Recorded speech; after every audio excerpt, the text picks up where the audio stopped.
방금 소개받은 서종일 목사입니다. 50년 전 고등학교 시절을 이 영도 성결교회에서 믿음 생활을 처음 시작을 했었습니다. 저희 집안에서는 제가 처음으로 전도를 받고 예수를 믿었는데, 이곳에서 제가 세례를 받고 고등학교를 마치고 이제 서울로 올라가게 됐습니다. 우리 김경호 장로님을 통해서 우리 영도 성결교회가 올해가 70주년이 되었다고, 그래서 우리 영도 성결교회 출신 목회자님들을 불러서 이렇게 홈카밍 예배를 드리고 있다는 말씀을 듣고, 이 부족한 종이 무슨 말씀을 전하면 좋을까라는 참 두렵고 떨리는 마음으로 드리지 않을 수 없었습니다. 이제 와서 보니까 이렇게 크고 아름다운 교회를 건립을 하고 또 해외 교회를 개척하는 이런 아름다운 주님의 지상명령을 수행하는 이 교회에 와서 참 제가 제대로 할 수 있을까 하는 두려움이 있습니다. 그러나 우리 담임 목사님께서 초청을 해주셔서 제가 우리 영도교회, 내 사랑하는 모교회인 영도교회가 우리 주님께서 땅까지 정말 전도하라는 그 지상명령을 수행하는 이 시대의 영적인 모델이 되어주기를 바라는 마음으로 오늘 말씀을 전하고자 합니다. 여러분, 우리가 집을 짓든지 또는 어린 학생들이 학교에서 공부를 하든지 간에 기초는 참 중요합니다. 기초가 어떻게 되느냐에 따라서 그 건물이 100년, 200년도 갈 수 있고, 또 기초가 부실하면 아무리 화려해도 순식간에 무너질 수 있는 것이 기초의 중요성입니다.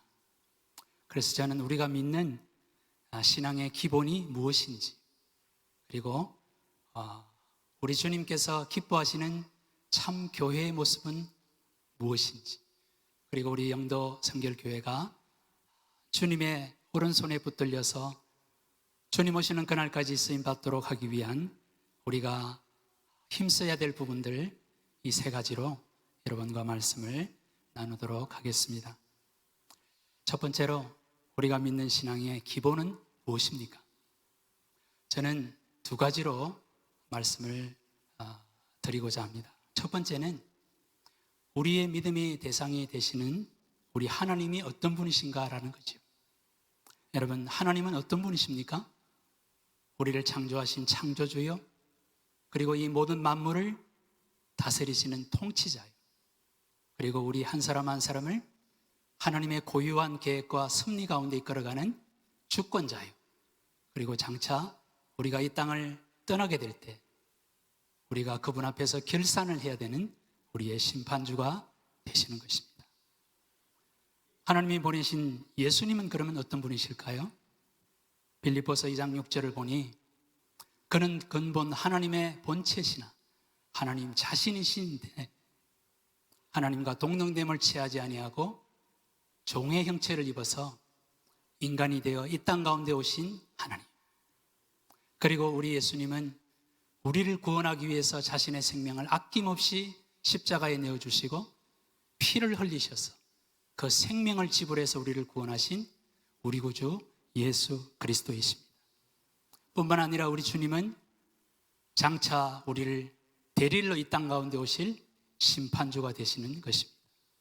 그러므로 우리는 그분을 주님, 퀴리오스, 주인이라고 우리는 부르는 것입니다. 하나님이 어떤 분이시고 예수님이 어떤 분이신지를 우리가 정확히 안다면, 두 번째는 우리가 내가 누구인지를 제대로 아는 것이 참 중요한 것 같습니다. 나는 누구일까요? 하나님의 일방적인 선택을 받고 거저 주시는 은혜로 말미암아 구원을 받은 하나님의 백성입니다. 뿐만 아니라 예수 그리스도라고 하는 그 비싼 생명을 치르고 값을 지불하고 산 하나님의 소유가 되는 것입니다. 그러므로 우리는 이제 하나님의 영광을 위해서 살아야 되는 존재라는 것이죠. 고린도전서 6장 20절을 보면 너희는 너희 자신의 것이 아니라 값으로 산 것이 되었으니 너희 몸으로 하나님께 영광을 돌리라 라고 말씀합니다. 내 몸과 내 소유, 내 재능이 내 것이 아니라 주님의 것이고, 내가 살아가는 이유도 하나님의 영광을 위해서 사는 것이 우리의 삶의 이유가 된다는 것이지요. 성경을 보면 하나님과 구원받은 우리 백성들의 관계를 자주 이렇게 묘사를 합니다.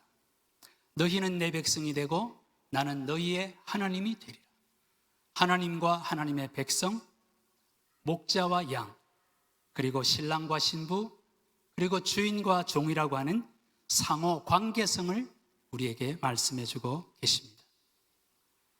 출애굽을 한 이스라엘 백성들이 시내산에 도착했을 때 하나님께서는 그 시내산에 강림하셔서 이스라엘 백성들과 피를 뿌려서 언약을 맺습니다. 너희는 이제 내 백성이 되었고 나는 이제 너희 하나님이 되었으니 너희와 하나님 사이의 관계에서 지켜야 될 4가지의 계명, 그리고 사람과 사람끼리 관계를 이루며 살면서 지켜야 되는 6가지 계명, 10계명을 너희는 지키고 살아라. 이어서 모세에게는 하나님께서 모양과 치수와 재료까지 상세하게 그 성막의 설계도를 주시며 너희는 이렇게 성막을 지어라 라고 말씀을 하십니다. 드디어 성막이 완성되었습니다. 그랬을 때 그 성막 위에 영광의 구름이 가득하게 임재가 내렸습니다. 출애굽기 40장을 보니까 모세가 성막 안으로 들어갈 수 없을 만큼 하나님의 영광의 임재가 그곳에 가득했다고 합니다. 여러분, 하나님은 구약의 성막이나 오늘날의 신약이나 신약 교회 가운데 하나님은 우리들과 함께 거주하시기 위해 영광의 임재를 하기를 원하고 계시다는 것이죠. 이스라엘 백성들은 자기 텐트를 나오면 그 중앙에 있는 성막을 보면 그 위에 하나님이 함께 하신다는 구름 기둥이나 밤의 불 기둥을 날마다 눈으로 목격하고 살았어요. 뿐만 아니라 들판에 나가서 만나를 주울 때도 하나님이 오늘도 나에게 양식을 주셨구나 하고 하나님의 공급하시는 손을 그들은 피부로 느끼며 살았습니다. 우리 한국교회가 제자훈련을 통해 우리 하나님을 지식적으로는 많이 알지만, 그러나 우리 하나님이 우리와 함께 거하시려고 우리 가운데 거하고 계신 그 하나님을 구약의 성도들처럼 눈으로 목격하고 그리고 피부로 느끼면서 사는 부분은 우리가 좀 부족하지 않았나 하는 그런 생각을 지울 수가 없습니다. 요한복음 17장 3절을 보면 영생은 유일하신 참 하나님과 그의 보내신 자 예수 그리스도를 아는 것이다 라고 말을 합니다. 여러분, 여기서 안다는 이 말은 부부가 결혼을 해서 남편과 아내가 함께 살아가면서 서로를 더 깊이 알아가는 것이 바로 여기에서 말하는 안다라는 뜻입니다. 하나님께서 우리에게 원하시는 것은 하나님이 우리의 심령에, 우리의 가정에, 그리고 이 교회 위에 충만하게 임재하고 있다는 사실을 우리가 믿고 그분을 날마다 그분의 성품과 그분의 인자와 그분의 긍휼과 그분의 자비를 우리가 알아가기를 원하신다는 것이죠. 그러므로 우리의 신앙의 기본은 지식적으로 아는 수준이 아니라 피부로 느끼며 하나님의 일하심을 눈으로 보며 그분과 매일매일 교제하며 살아가는 그러한 친밀함이 신앙의 기본이라는 사실을 우리가 기억하고 그렇게 하나님을 섬기며 나가는 저와 여러분이 되기를 축원합니다. 두 번째는 하나님이 원하시는 교회의 모습은 어떨까? 구약의 성막이 바로 신약의 교회인데 우리 예수님께서 마태복음 16장 18절에서 교회를 이렇게 말씀합니다. 이 반석 위에 내 교회를 세우리니 음부의 권세가 이기지 못하리라. 반석이라는 것을 우리는 그저 아주 큰 평평한 바위로 생각하시면 안 됩니다. 우리 주님이 말씀하신 이 반석은 그 위에 있는 베드로가 마태복음 16장 16절에서 주는 그리스도시요 메시아시요 나의 구원자시요 살아계신 하나님의 아들이십니다. 하늘에서 내려오신 나의 하나님이시다 라는 그 고백 위에 우리 주님께서 내 교회를 세우겠다 라고 말씀을 하셨어요. 사도 바울은 이 교회를 건물로 이렇게 묘사를 합니다. 에베소서 2장 20절에서 22절을 보면 우리 예수님은 교회의 기초, 모퉁이 돌, 그리고 주춧돌이 되시고 우리 성도들은 예수님을 중심으로 서로 연결되어서 건물로 지금 지어져 올라가고 있는 그곳에 우리 주님이 우리와 함께 하시려고 처소를 함께 하기 위해 그곳에 임재해 있는 그것이 바로 교회다. 그리고 이 반석은 바로 예수 그리스도다 라고 말씀을 하셨습니다.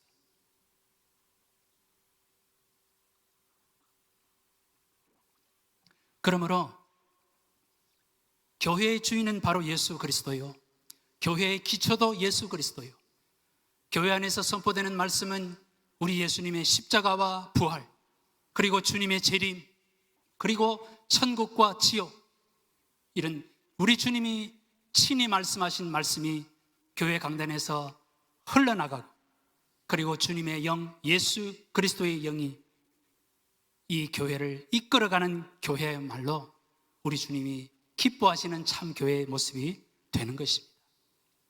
그런데 오늘날 참 안타깝게도 일부 교회들이 그 교회를 자식에게 세습을 해주는 것이나 또는 예수 믿으면 복 받는다는 그런 물질 중심의 번영 신학을 가지고 교회 안에서 그 말씀을 하나님의 말씀과 뒤섞거나 또는 세상에서 쓰는 돈과 권력이라고 하는 것을 교회 안으로 가지고 와 교회를 정치하는 일들이 생기는 바람에 우리 한국 교회가 과거와 같은 영적인 순수성, 그 귀한 영성이 지금 이렇게 오염되고 있는 모습을 보면서 참 목회자의 한 사람으로서 너무 가슴 아프고 또 하나님 앞에 얼마나 죄송한지 모르겠어요.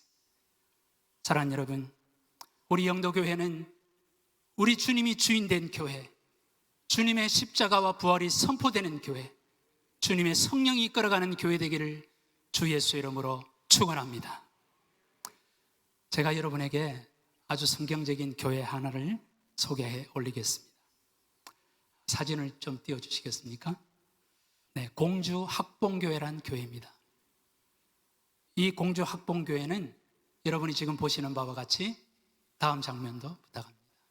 네, 다 돌들로 지어졌어요.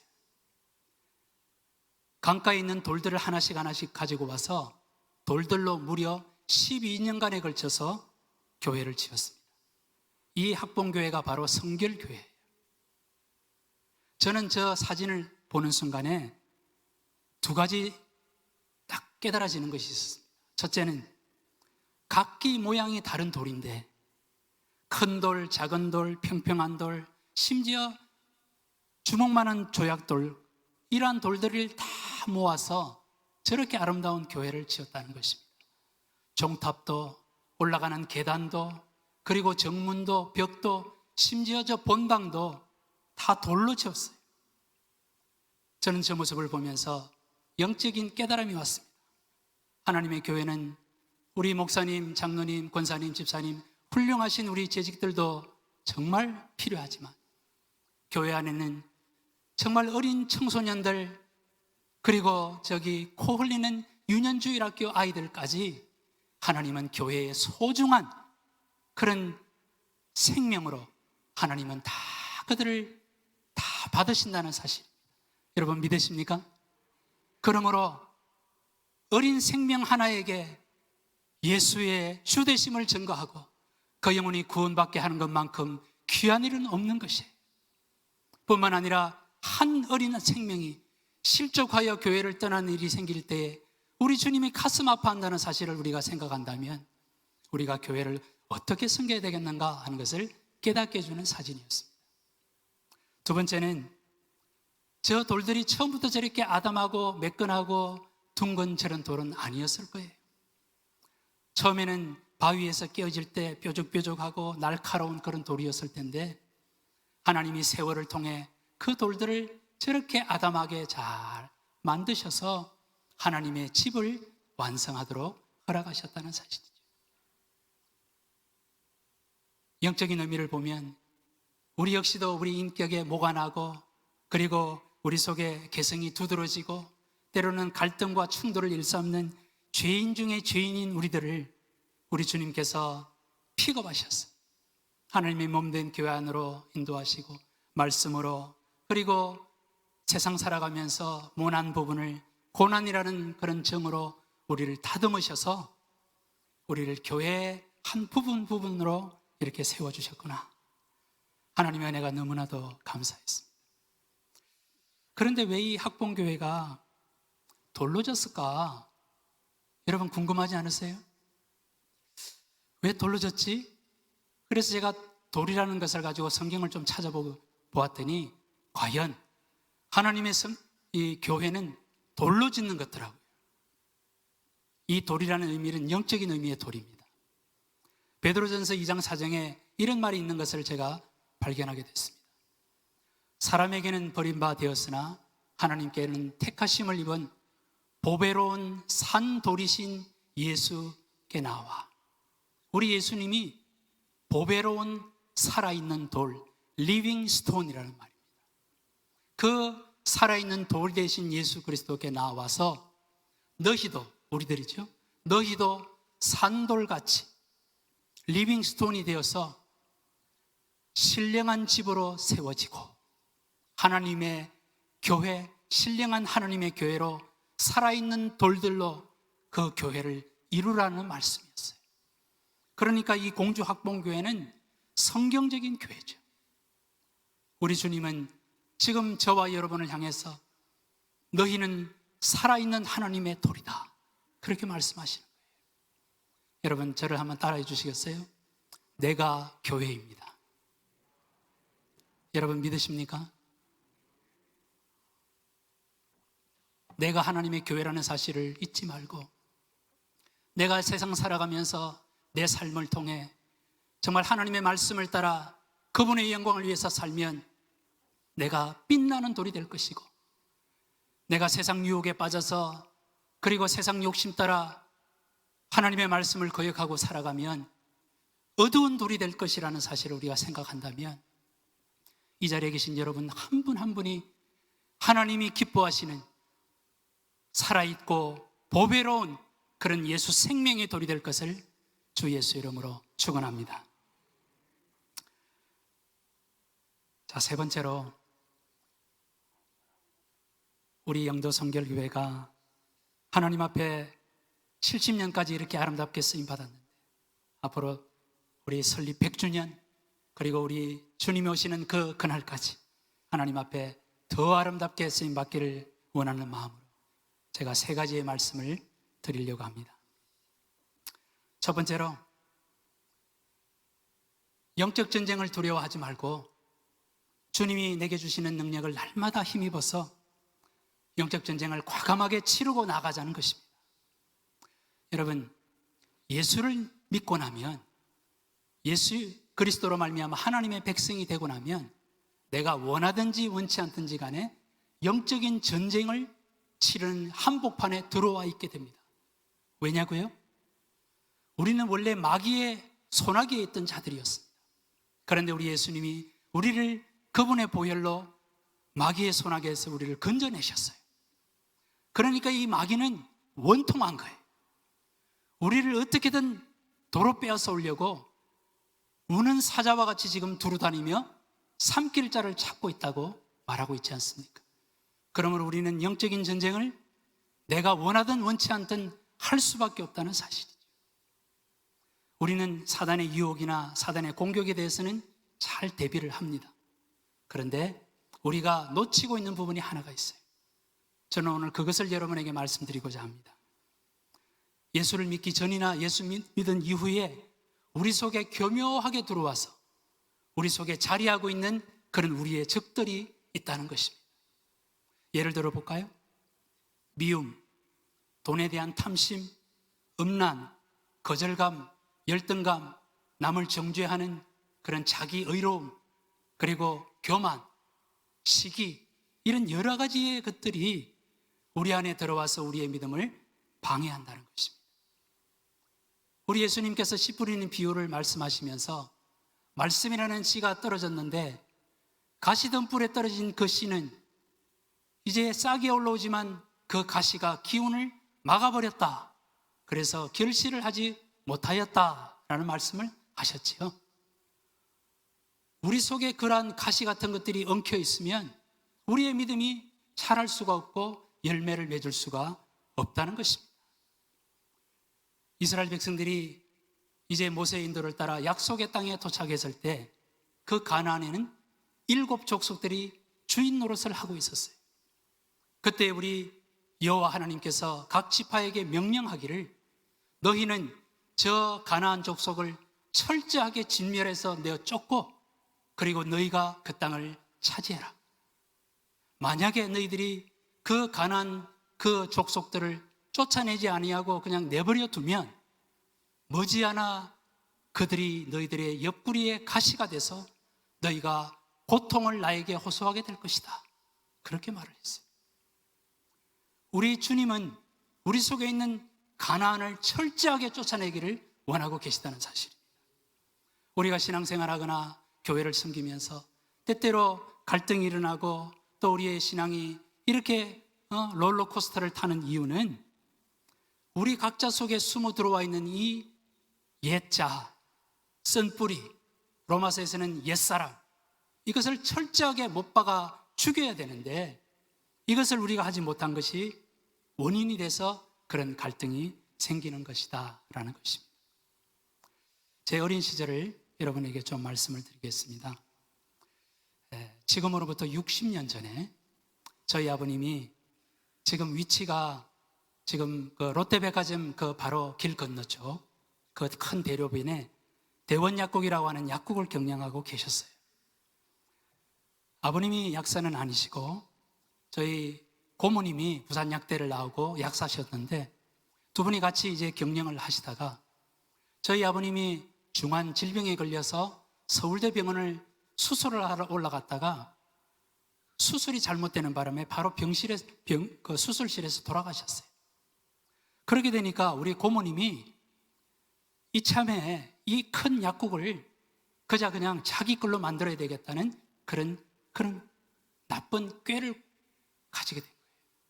이로 말미암아 이제 저희 어머님과 갈등이 생기게 되고 결국은 참 가정에 어려움이 있었습니다.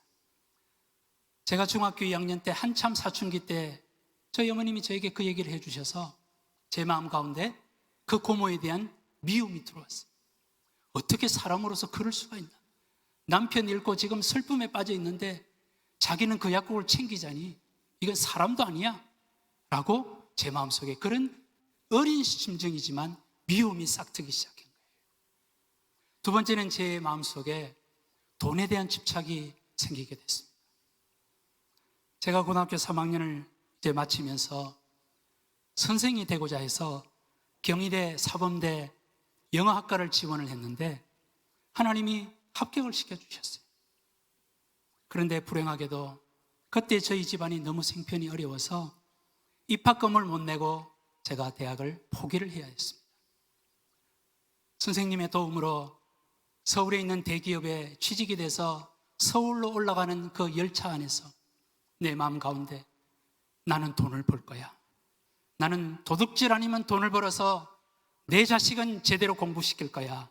그런 돈에 대한 집착이 내 속에 들어와 자리하게 됐습니다.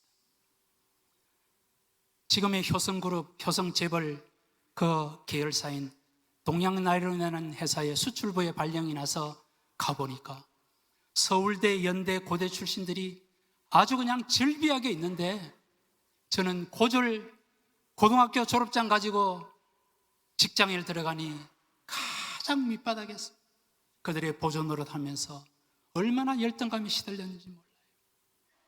여러분, 신앙생활을 하는데 미움, 돈, 열등감 이런 것이 내 속에 있으니까 신앙생활이 기쁘지가 않은 거예요.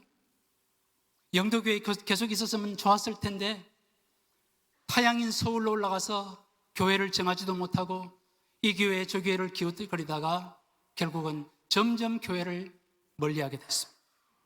그러나 하나님이 이 영도교회에서 배웠던 그 신앙을 깨우쳐 주셔서 다시 3년 만에 하나님 앞으로 돌아오게 됐습니다.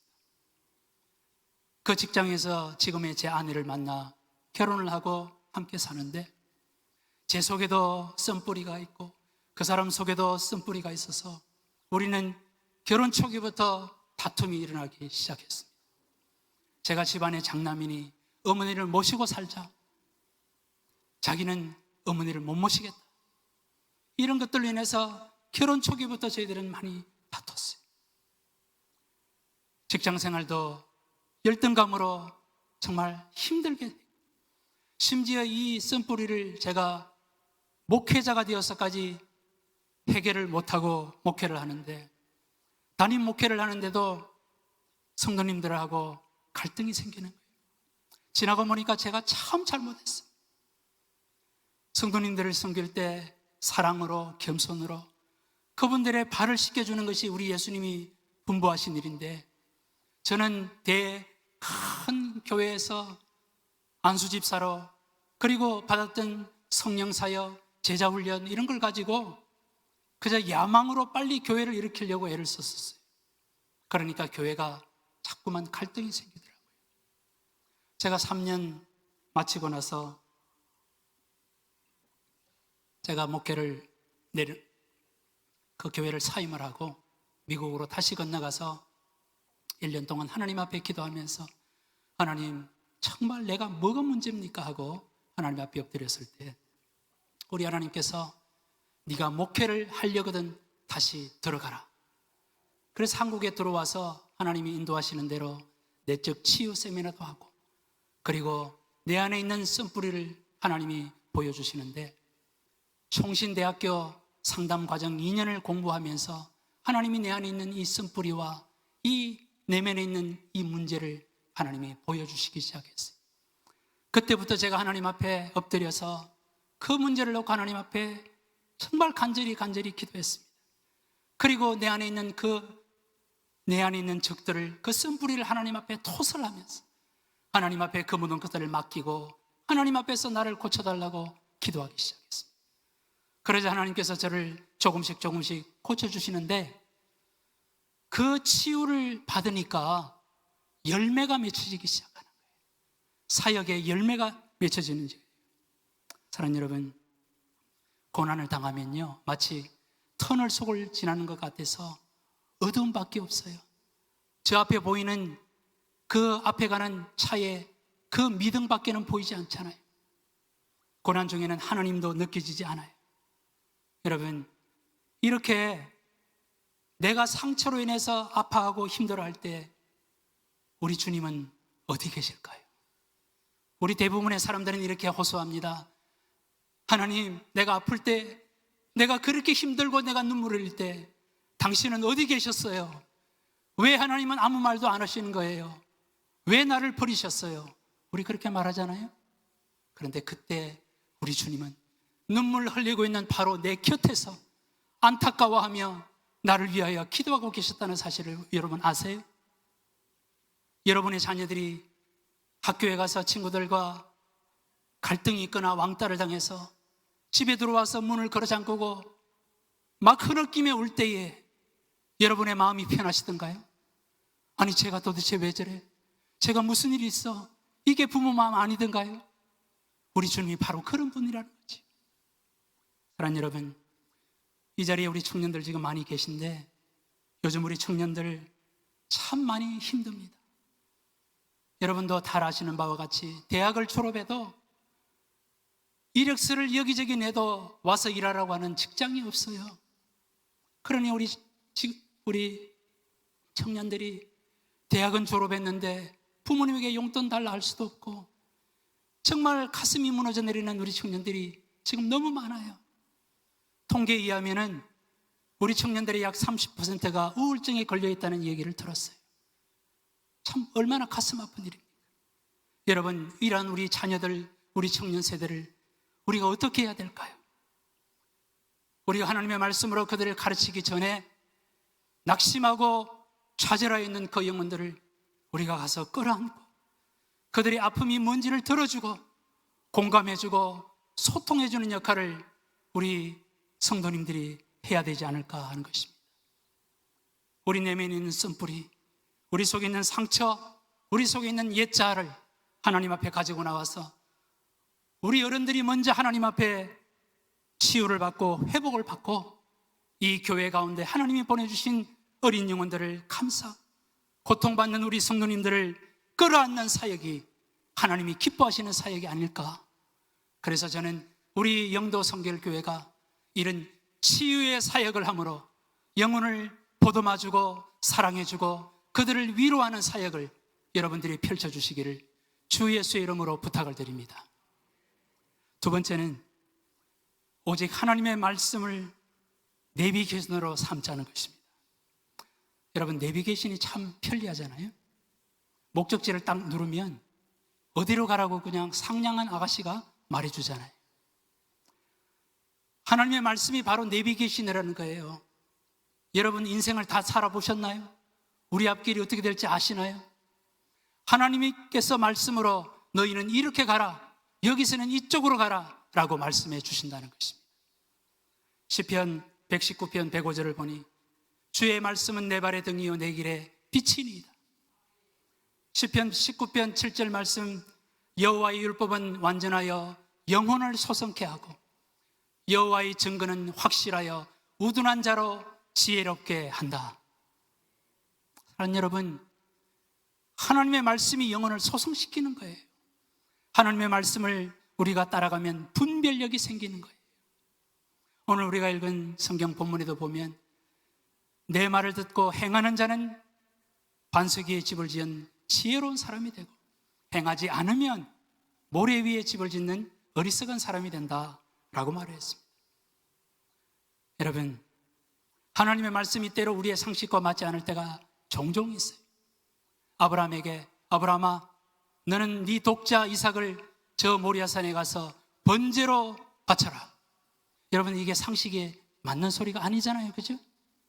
그랬지만 아브라함은 하나님이 내 아들을 죽이실지라도 다시 살려내실 거야 라는 절대적인 믿음이 있었기에 그 아들을 바치고자 했습니다. 그랬더니 하나님이 그 아들도 살렸고, 그리고 아브라함이 지금 우리들에게까지 믿음의 조상으로 섬김을 받도록 하셨습니다. 가나의 혼인잔치에서 우리 예수님께서 항아리에 물을 채워라, 그리고 연회장에게 갖다 줘라. 물을 채우는 것은 뭐 상식인데 연회장에게 갖다 줘라? 아니, 이 맹물을 갖다 주라고? 갖다 줘서 야단 맞지 않을까? 왜 그런 생각이 없었겠어요? 그런데 그 하인들은 예수님의 말씀이니까 순종을 했어요. 그랬더니 물이 포도주로 변하여 있었고, 그 연회장은 이렇게 좋은 고급 포도주가 어디서 났느냐? 그럴 때 물떠온 하인들은 알더라. 하나님의 말씀에 끝까지 순종해 본 사람들은 알게 된다는 것이죠. 저와 여러분이 우리 목사님께서 기도하고 강단에서 선포하는 말씀을 때로 하나님의 말씀인데 내게 부담스럽고 또 상식에 맞지 않는 것 같아도 아브라함처럼 물떠온 하인처럼 순종하시기를 주의 이름으로 축원합니다. 여러분, 그런데 종종 우리들이 말씀은 알지만 우리가 처한 환경이 참 그 말씀을 순종하기 어려울 때가 있잖아요, 솔직히, 그죠? 또는 내 경험이나 내 방법으로 하면 훨씬 더 잘 될 것 같아서 그냥 하나님의 말씀은 잠시 여기 딱 젖혀놓고 우리가 막 갑니다. 그러면 뭐잖아? 하나님께서 스톱이라는 사인이 와요. 요나를 보십시오. 니는 니느웨에 가서 복음을 전하라. 나 그 민족 감정이 싫어요. 나는 저 스페인 다시스로 갈 거예요 하고 지 감정을 가지고 배를 타고 정반대로 떠났습니다. 그랬더니 하나님이 그게 길이 아니니까 그 길을 폭풍으로 막아버리시고, 그리고 요나를 물고기 뱃속으로 집어넣어 버렸어요. 사랑하는 여러분, 제가 하나님의 은혜로 국방대학원에서 3년, 그리고 단독 목회를 6년 하고 나서 하나님이 저를 미국으로 보냈다가 다시 들어와 이제는 직장인들을 복음하는 일터 사역, 직장에서 사목으로 역할을 하도록 하셨어요. 12년 동안 그곳에서 이제 목회를 했고, 작년에 이제 제가 은퇴를 했는데, 우리 우성 일터교회가 참 아름다운 교회입니다. 월요일마다 예배를 드리고 공장을 가동하고, 화요일, 수요일 날은 두 법인에서 각각 기도회를 갖고, 목요일, 금요일은 제자훈련, 성경 공부를 하는 교회와 똑같은 그런 직장 내지만 교회를 이제 하고 있었습니다. 그런데 우리 사장님이 하나님의 말씀을 잘 지키는데 한 가지를 못해요.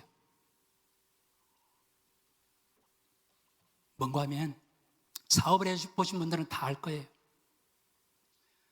거래처에서 우리한테 오다를 주는 조건이 세금 계산서 금액을 업 해가지고 그렇게 자기들인데 세금계산서를 끊고 돈 더 받은 그 부분만큼은 현찰로 뒷돈으로 그냥 비자금으로 자기들인데 달라는 거예요. 그렇게 하면 몇십억 모아보면 몇백억 오다를 주겠다는 겁니다. 그러니 공장 가동은 해야 되고 직원들 월급은 줘야 되니까 하나님 말씀에 어긋나지만 양심의 가책을 느끼면서 10년, 20년 거래를 해왔어요. 그러니 하나님께서 하나님을 예배하는 기업, 하나님의 기업이라고 하면서 이것은 옳지 않다 하는 사인을 우리에게 주셨어요. 그리고 어느 날 국세청에서 막 조사관들이 들이닥치면서 우리 회계장부를 다 싸그리 그냥 압수를 해갔어요.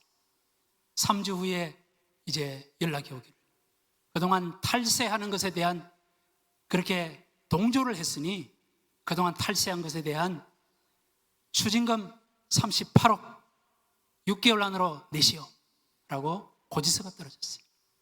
그때야 우리 사장님이 그냥 얼굴이 허여져 가지고, 그래서 이제 제가 우리 사장님과 임원들과 리더들을 다 불러서 우리 회개합시다, 우리 금식하며 회개합시다 하고 하나님 앞에 몇 달 동안을 하나님 앞에 금식하며 하나님 앞에 울며 회개했습니다. 하나님, 한 번만 용서해 주시면 이제는 투명한 경영을 하겠습니다. 하나님의 기업답게 하겠습니다. 하나님 용서해 주세요. 그리고 이 38억 갚게 해주세요. 하나님 앞에 울면서 막 때를 쓰니까 드디어 우리 하나님이 우리의 기도를 연락하시고 우리의 죄를 사해 주시고, 그리고 나서 하나님이 개입을 하시는데요, 놀라운 일이 벌어졌어요. 우리가 거래하는 거래처가 하나 있는데 이 거래처가 방사청에 이제 군복 이런 것들을 납품하는 회사예요. 이 업체에 우리가 20년간 10억, 20억, 30억, 그동안 우리가 원단을 대준 금액이 50억까지 외상이, 미수금이 이제 있는데 이 돈을 받지 못하면 우리가 해결을 못하는 거예요. 그런데 하나님께서, 여러분 놀라지 마세요. 지금까지 3억, 5억, 7억 이런 식으로 주던 그 회사가 하나님이 개입하니까 한날 한시에 50억을 바로 집어넣어버렸어요. 여러분, 이건 기적이에요. 우리 직원들이 깜짝 놀랐어요. 그러면서 우리 직원들이 말이, 진짜 하나님이 있기는 있나 봐, 이렇게 바뀌어지게 된 거예요. 자, 우리 교회의 모습을 한번 보여주세요. 일터교회 사진을 좀 보여주시기 바랍니다. 사진이 뜨지 않네요. 네, 조금 후에 올려주시기 바랍니다. 저는 그 하나님의 일하심을 보면서 그 뒤에 사진들이 있습니다. 사진을 좀 보여주세요. 시편 107편 계속해서 넘겨주세요. 107편 19절 20절에 있는 말씀이 제 마음 가운데 부딪혔어요. 그들의 고통 때문에 여호와께 부르짖으매 그들이 그 고통에서 그들을 구원하시되 그가 그의 말씀을 보내어 그들을 고치시고 위험한 지경에서 건지시는도다. 우리가 잘못한 일이 있을 때는 하나님이 그 고난을 통해서 우리가 무엇이 잘못됐는지를 고치신 다음에 그 다음에 우리를 위경에서 건져주신다는 것입니다. 아멘입니까? 마지막 사진 좀 보여주세요. 네, 저기 지금 V자 그리고 있는 분 보이시죠? 저분이 우리 회사의 공장장 상무입니다. 이분이 독실한 불교 신자예요. 그 형님이 지금 현재 스님이세요. 그래서 제가 가서 이제 전 직원이 예배 드린다고 그러니까 그냥 얼굴이 허해가지고 들어왔어요. 목사님, 나는 예배 못 드립니다. 나는 불자입니다. 그래서 사장님하고 제가 그분을 설득했어요. 1년간만 좀 다녀보라. 그래서 뭐 울며 겨자 먹기로 1년을 했어요. 그래서 또 1년만 더 해보라. 이렇게 해서 1년, 2년, 3년, 4년 지나니까 하나님의 말씀이 그 사람 속에 뿌리를 내리고 하나님의 역사하는 그 내용들을 들으면서 이 사람이 변하기 시작합니다. 지금 저 사람이 우리 우성ям직의 전도부장입니다. 우리 직원들 다니면서 예수 믿으라고 전도하는 분입니다. 여러분, 하나님의 말씀은 살았고 능력 있는 말씀인 줄 믿으시기를 바랍니다. 여러분이 말씀을 들을 때에 가감없이 하나님의 말씀을 따라 순종하며 나아가시기를 주의 이름으로 축복합니다. 마지막으로 우리가 해야 될 일은 오직 하나님의 영광을 위해 살아야 되는데, 그러기 위해서는 우리가 내게 주신 십자가를 지고 가야 된다는 것입니다. 사랑하는 여러분, 부자 청년이 영생을 얻기 위해 예수님 앞에 나왔잖아요. 그런데 우리 예수님이 네가 가진 모든 소유를 다 팔아서 가난한 자들에게 너는 주고, 네가 의지하고 네가 붙들고 있는 그거 다 포기하고 너는 나를 쫓아와라, 그렇게 말씀하셨어요. 그러나 그 부자 청년은 자기가 가진 그거를 놓지를 못해서 영생을 얻고자 예수님인데 왔다가 영생을 못 얻고 그는 근심하며 돌아갔습니다. 여러분, 마태복음 16장 하반부에 보면 우리 예수님께서 제자들에게 이렇게 말합니다. 너희는 자기를 부인하고 자기 십자가를 지고 나를 쫓아라. 십자가를 지고 쫓아야 된다는 거예요. 십자가는 바로 대가를 지불하는 것 아닙니까? 우리 집안에 어린 생명이 태어나면 모든 가족들이 다 기뻐하고 즐거워하지요. 그런데 이 생명이 태어나기 위해서는 그 산모가 해산하는 고통과 고통의 시간을 겪은 다음에 비로소 얻는 것이 새 생명 아닙니까? 이처럼 우리 예수님이 십자가에서 그 수치스러운 십자가를 지시고 생명을 지불했기에 우리가 지금 이렇게 하나님을 찬양하고 영생을 얻은 자로서 하나님께 경배를 드리지 않습니까? 사랑하는 여러분, 우리 주님은 우리에게 내 나름대로 감당해야 될 십자가를 주셨다는 사실입니다. 우리 믿음의 스승 되시는 주기철 목사님, 신사참배하는 그 때에 순교를 각오하고 나는 유일하신 하나님만 섬기겠다고 하는 그 십자가를 지고 순교의 자리로 나아가지 않았습니까? 우리 손양원 목사님, 원수를 사랑하는 이 한마디 그 십자가를 지기 위해 자기 두 아들을 죽인 그 원수를 자기 아들로 삼고 그 십자가를 지고 주님을 따라가지 않았습니까? 여러분, 주님이 우리에게 순교해라, 그리고 그렇게 아들 죽인 그런 원수를 네 아들로 삼으라고 지금 말하지는 않아요. 나름대로 우리에게 우리가 져야 되는 십자가를 말씀하고 계시다는 것을 믿으시길 바랍니다. 우리 주기철 목사님, 손양원 목사님, 또 이승복 목사님 같은 이런 훌륭한 우리 믿음의 선배들을 본받았어. 이 자리에 계신 우리 모든 재직 여러분들이 각자에게 주신 자기 십자가를 지고 주님을 따라갈 때 이 자리에 있는 우리 청년들과 우리 청소년들, 우리 다음 세대들이 우리가 가는 그 모습을 보고 우리들을 따라서 주님 영광 위하여 가게 될 줄로 믿습니다.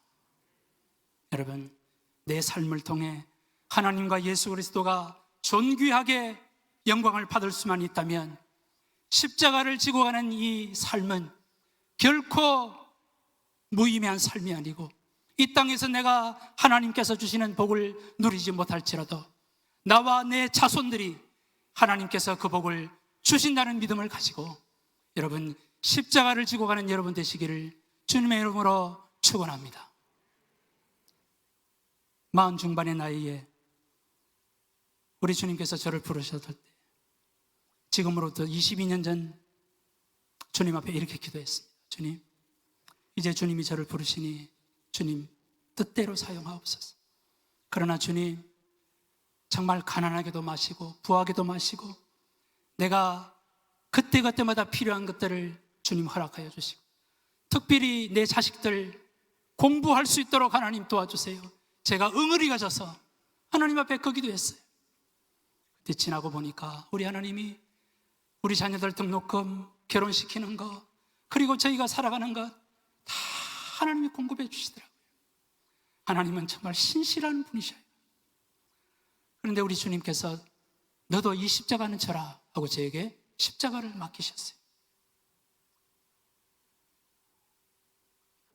그 십자가는 33년째 병치레를 하는 제 아내가 저에게는 십자가였어요. 제가 28살 때 효성, 이제 미국 뉴욕의 주재원으로 발령이 나서 이제 미국으로 가서 12년 반 동안을 있었는데, 36살의 나이에 제 아내가 미국의 대학병원에 가서 이제 개복 수술을 하고 자궁을 드러내는 수술을 시작으로 해서 무려 5번의 대수술을 하면서 마지막에는 암 수술까지 하나님이 받도록 하셨어요. 지금도 그냥 끄떡하면 그냥 호흡곤란이 와서 응급실로 쫓아가는 게 지금의 제 일과입니다. 지난 금요일도 아산병원에 갔다 왔어요. 하나님 앞에, 하나님, 목회하기도 힘들어 죽겠는데 하나님 왜 이런 십자가를 제게 주세요? 그랬더니 하나님이 어떤 깨달음을 주시냐면, 그 십자가 없으면 네가 내 앞에 엎드리겠니? 그 십자가 있으니까 네가 내게 엎드려 목회를 조금이나마 바르게 할 수 있지 않는 것. 그것이 깨달아지고 나니까 하나님이 나로 하여금 정말 제대로 하지 못하는 이 목회를 제대로 할 수 있도록 이 십자가를 내게 주셨구나 하는 사실을 깨닫게 됐습니다.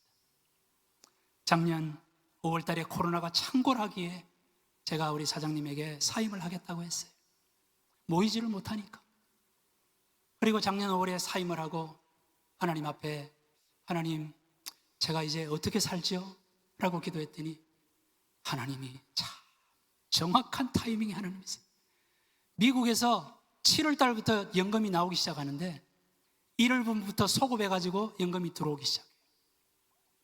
알고 보니까 40년 전에 효성 주재원으로 뉴욕에서 근무하면서 회사에서 제 연금을 그때 12년 동안 넣어주었던 그 연금이 40년 동안에 이자가 불어나가지고 그 돈을 제가 은퇴하고 이제는 정말 하나님만 쳐다봐야 되는 시점에 정확하게 미국 정부가 보증하는 그 연금이 들어오기 시작하도록 하나님이 역사하시더라는 것입니다.